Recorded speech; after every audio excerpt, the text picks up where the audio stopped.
जो एक press conference की गई 8 मई को, तो जो 9 मई के ऊपर जनाब आली ने खुद प्रेस कॉन्फ्रेंस की थी, लेकिन इस दफ़ा ये 3 लोग भिजवाए गए, ये टाउट्स भिजवाए गए कि आप जाएं और जाकर उनका दिफा करें।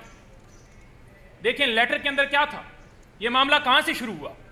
ये मामला शुरू हुआ है कि जब लोगों के घरों में, उनके बेडरूम्स में कैमरे लगाए जा रहे थे, उनकी रिकॉर्डिंग्स की जा रही थी, उनके फ़ोन टैप किए जा रहे थे, तो इसके ऊपर इस्लामाबाद हाई कोर्ट में ये मामला आया।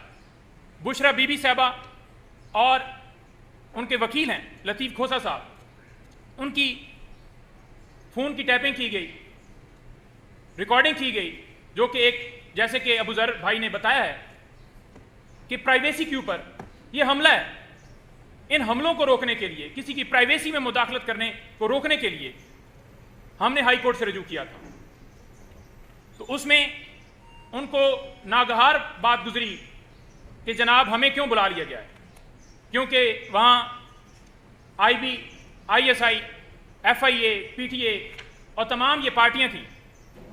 तो जब इनसे बुलाकर ये कहा गया, पूछा गया कि आप बताएं कि किस लॉ के तहत आप ये रिकॉर्डिंग करते हैं, सर्वेलेंस करते हैं, क्या तरीकाकार है कि आप उनको रिकॉर्ड करके और फिर किसी को ब्लैकमेल करते हैं, कैसे वो अपलोड होती हैं, कहाँ से ये डाटा आता है, कौन सा कानून आपको इसकी इजाज़त देता है। तो उसके ऊपर उन्होंने जस्टिस बाबर सत्तार को ये कहा कि आप इस मामले से पीछे हट जाएं। तो फिर जस्टिस बाबर सत्तार ने ये ख़त लिखा chief justice Islamabad high court को। उन्होंने कहा कि मुझे जो है पीछे हटने का ये कहा गया।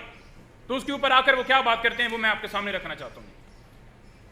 वो कहते हैं जी कि ख़त लिखने का मकसद कोई मुदाखलत नहीं है। ये मैं उन 3 लोगों की बात कर रहा हूँ जिनका रऊफ साहब ने कहा है कि हम मुनासिब नहीं समझते कि उनका नाम भी लें, कि ख़त लिखने का मकसद कोई मुदाखलत नहीं है। भाई आप कौन होते हैं? क्या आप जज हैं? क्या आपसे पूछा गया है कि आप बताएं? आप किस तरह ये कह सकते हैं कि ख़त लिखने का मकसद जो है मुदाखलत नहीं है?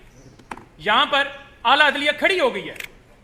तो अगर आप मुहिब वतन पाकिस्तानी हैं तो आपको ऐसे जुमले बोलना आपको शर्म नहीं आ रहा? फिर दूसरे रिमार्क्स देते हैं जनाब। वो कहते हैं जी कि ख़त का गलत तासर दिया जा रहा है। तो मैंने पहले उसका जवाब दे दिया है, तो उसका भी यही जवाब है कि तासर जो है आप नहीं डिसाइड करने वाले।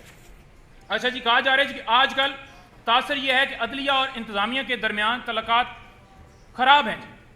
पहली बात तो ये है कि यहाँ पर जो बात हो रही है वो इदारों की आज़ादी की बात हो रही है। हमारा आईन पाकिस्तान ये कहता है कि तमाम इदारे अपनी हदूद में रहें। यहाँ पर ये नहीं हो रहा कि किसी की आपस में कोई मुखालफत है या कोई जो इदारा है उसके अंडर अदलिया आती है। अदलिया का अपना काम है, आप अदलिया के काम में मुदाखलत नहीं कर सकते। वो कह रहे हैं कि आप मुदाखलत बंद करें, आप कह रहे हैं कि ये नहीं, ये तो कह रहे हैं कि लड़ाई हो रही है। अच्छा, इसके साथ साथ ये कह रहे हैं कि रियासत के हसास मामलात होते हैं। हम भी कहते हैं जी बिल्कुल हसास मामलात होते हैं, लेकिन क्या ये मामलात हसास हैं कि आप किसी के बेडरूम के अंदर कैमरे लगाएं, उनकी वीडियो बनाएं, फिर उन्हें ब्लैकमेल करें, उनके बहनोई को उठाएं, इतना उसके ऊपर प्रेशर डालें जज के ऊपर कि वो हॉस्पिटल में दाखिल हो जाए।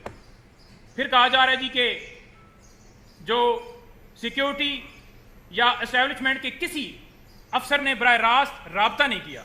अब इस बात के ऊपर मैं ये कहूँगा कि इन्होंने ये बात एडमिट कर ली है कि राब्ता किया गया है। इन्होंने बात ये एडमिट कर ली है कि राब्ता किया गया है, हमारे जरिए किया गया है, उन्होंने डायरेक्टली नहीं किया। तो आप कौन होते हैं ये कहने वाले कि जनाब इस मामले से पीछे हटें? क्योंकि ये आकर एक गलत बयानी कर रहे हैं कि हमने कहा है जी कि इन कैमरा प्रोसीडिंग की जाए। कोई ऐसी बात नहीं है। अगर इन कैमरा की भी बात होनी थी तो खुली अदालत में होनी थी, जहां पर दूसरी तरफ से भी मौक़िफ़ लिया जाता। लेकिन इसको गलत जो है रंग उसका बदलने के लिए इन्होंने ये कह दिया जी कि नहीं जी, उन्होंने आकर खुद नहीं कहा, लिहाजा मेरे जरिए मैसेज गया है कि आप पीछे हट जाए। अच्छा, एक और साहब थोड़ी देर पहले वो प्रेस कॉन्फ्रेंस कर रहे थे, मैं उसका भी नाम लेना नहीं गवारा करूंगा क्योंकि उन तीनों का नाम इन्होंने नहीं मुनासिब समझा, तो इसका नाम मैं नहीं लेना गवारा करता। क्योंकि जिन्होंने इसको सेनेटर बनाया है, जैसे अनवार काकड़ का नाम आया है, तो सारी दुनिया को पता है कि ये किधर से नाम इसका आया, किधर से काकड़ का आया, किधर से मोहसिन नकवी का आया। तो ये कह रहा है जी कि आप बताएं कि किसने आपके काम में मुदाखलत की है। तो ये उस जो कल वाली प्रेस कॉन्फ्रेंस थी उसका बकिया हिस्सा जो इसने आकर बयान किया। तो हम इसके बयान की जितने इसने बयान दिए उसकी कोई वैल्यू नहीं रखते। आखिर में मैं ये कहूँगा कि आज साइफर केस की इस्लामाबाद हाई कोर्ट में समाअत थी और इसके साथ साथ आज तोशा खाना का जो चौथा केस बनाया गया है, हालांकि कानून ये कहता है कि अगर एक जुर्म होगा तो एक कार्रवाई होगी, चौथा केस स्टार्ट किया गया है। उन नोटिस को चैलेंज किया था इस्लामाबाद हाई कोर्ट में हमने, बुशरा बीबी साहबा और खान साहब की तरफ से। वो दोनों समातें मुलतवी कर दी गई। इद्दत केस में वकील भाग गया, अलकादर ट्रस्ट केस में सिक्योरिटी बहाना करके समात मुलतवी कर दी। ये सिर्फ और सिर्फ केसेस को लटकाया जा रहा है। जैसे अबूजर भाई ने कहा आर्टिकल 14 जो है वो निकाल दिए जाए, तो फिर आर्टिकल 10A भी निकाल दिया जाए कि किसी को फेयर ट्रायल जो है वो नहीं दिया जा सकता। क्योंकि जब आप मुल्क के अंदर बैठे हुए हैं और आप मसनद के ऊपर किसी जगह के ऊपर भी हैं, और अगर आप किसी अदलिया के किसी ओहदे के ऊपर बैठे हुए हैं, किसी अदालत के आप जज हैं, और अगर आप इंसाफ नहीं दे सकते तो फिर मेरा ख्याल में आपको घर चले जाना चाहिए। फिर आपको उस कुर्सी के ऊपर बैठने का कोई मकसद नहीं है। Thank you.